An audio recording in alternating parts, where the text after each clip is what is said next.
Днес все повече жени се сблъскват с трудности при зачеването. Причините могат да бъдат различни, от хормонални дисбаланси и възпаления до състояния като СПКЯ, намален яйчников резерв или неизяснен стерилитет. Но защо тези проблеми стават все по-чести?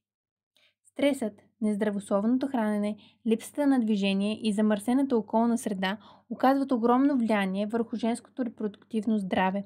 Токсините в храните, козметиката и дори домакинските продукти могат да нарушат хормоналният баланс и да затруднят зачеването.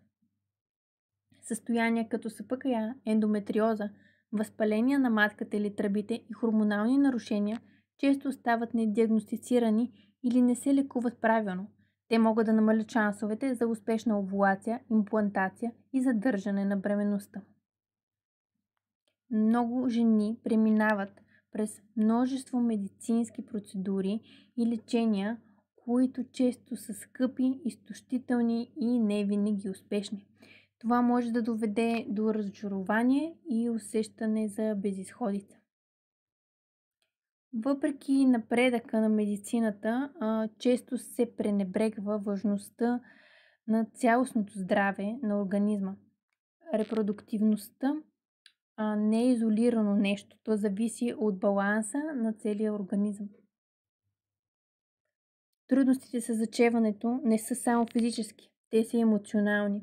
Всяка жена, която мечтае да стане майка, знае колко болезнено е да се сблъска с неуспехите месец след месец. Чувството на вина, стресът и натискът от околните могат да направят процеса още по-труден. Но има надежда.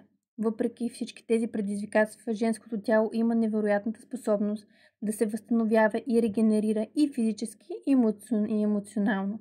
С правилният подход чрез натурални методи, подкрепа за организма и грижа за репродуктивното здраве, шансовете за зачеване могат значително да се увеличат.